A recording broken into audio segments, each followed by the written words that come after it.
Hello CUET aspirants, let us now do a very important session on grammar. So मैंने कई सारे videos में आपको एक्सप्लेन भी किया है कि grammar is a very important part of CUET and in grammar, just for your benefit, one more time I will discuss what topics are extremely important in terms of grammar. So one is articles, a and the, फिर parts of speech, parts of speech में आपके सब आ जाएंगे, noun, adjective, adverb, pronoun, common noun, types of noun, उनका detail, verbs का detail, ठीक है। फिर बहुत सारे क्वेश्चंस आते हैं आपके एक्टिव एंड पैसिव स्पीच पे। ये पास्ट ईयर पेपर्स आपने देखे होंगे तो पता चला होगा आपको, एक्टिव एंड पैसिव स्पीच पे बहुत क्वेश्चंस आते हैं। Similarly direct and indirect speech पे। फिर आपके क्वेश्चंस आते हैं ग्रामर में, क्योंकि ग्रामर एक ऐसी चीज है जो आप 12th में भी पढ़ते हैं, तो ग्रामर के कुछ पार्ट जो आपने शायद मिस कर दिए हो। फिगर्स ऑफ स्पीच बहुत ही इंपॉर्टेंट है। फिगर्स ऑफ स्पीच कई प्रकार के होते हैं, जैसे कि आपका metonymy, synecdoche, litotes, hyperbole, oxymoron, right, alliteration, onomatopoeia, allegory, irony, climax, anti climax. करीब 100 तरह के इनके फिगर्स ऑफ स्पीच है, लेकिन उन 100 में जो सबसे ज्यादा यूज होते हैं those are right about 40-45 maximum, ठीक है। फिर आपके यहाँ एक सेक्शन आता है CUET में, spot the error. Spot the error, तो स्पॉट द एरर में क्या होगा कि एक सेंटेंस लिखा जाएगा, उसके टुकड़े कर देंगे 4, ठीक है, लास्ट में लिख देंगे नो एरर। तो आपको बताना है कौन से पार्ट में एरर है, ए में, बी में, सी में, या कि कोई एरर नहीं है। So this in short is a capsule of all the questions that are asked from the grammar section. Let us now begin our class. So here our first question here is based on tenses, another very important part, ठीक है. So I dash working all afternoon and have just finished the assignment. Working is a continuous tense, ठीक है.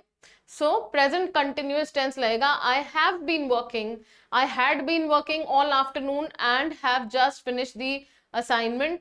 I have been working all afternoon होना चाहिए. I had been working, it becomes past tense. I shall be working future है. I am working present हो जाएगा. लेकिन जो हमें चाहिए वो है option A, considering the use of have just finished. Next question. By the next month we shall, this is the future, by the next month we shall have completed the project. We shall have completed the project. बड़ी जल्दी हो जाएगी, grammar. अभी आता है एक बहुत ही इंपॉर्टेंट टॉपिक, इसको भी आप नहीं छोड़ सकते हैं फॉर CUET. मैंने इसीलिए उस समय नहीं बताया, क्योंकि I wanted to specially stress on this topic, which is subject verb agreement.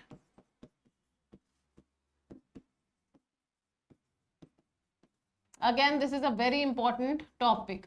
अब ये क्या है, सीता और her brothers dash to be blamed.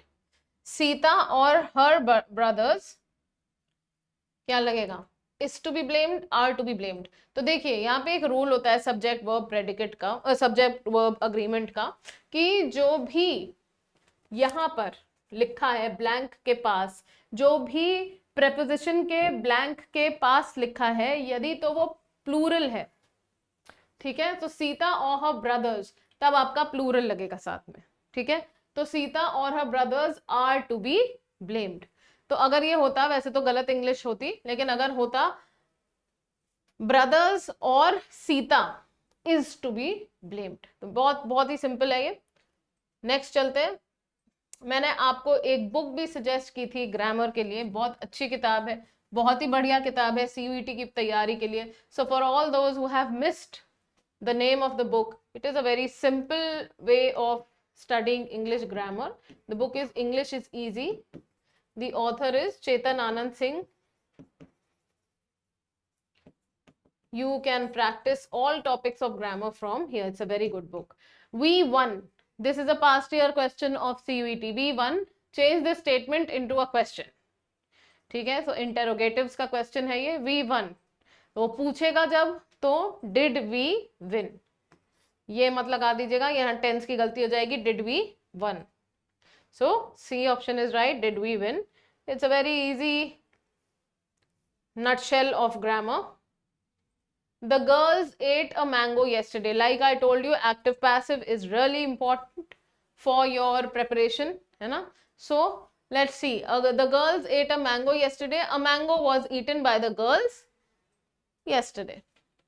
वैसे तो a mango was eaten by the girls a day ago भी लगा सकता है, बट क्योंकि ऑप्शन में yesterday ही लिखा हुआ है, so that is right. इसका रूल क्या है कि subject is going to change. इस सेंटेंस में the girl subject है, और अगर आप इसकी passive voice करेंगे तो mango subject हो जाएगा, so mango will come first. Okay, so this was a short, very short capsule of grammar. If you want a more detailed session on grammar, do comment on this video and I will be definitely getting a very detailed session on each topic of grammar. Thank you.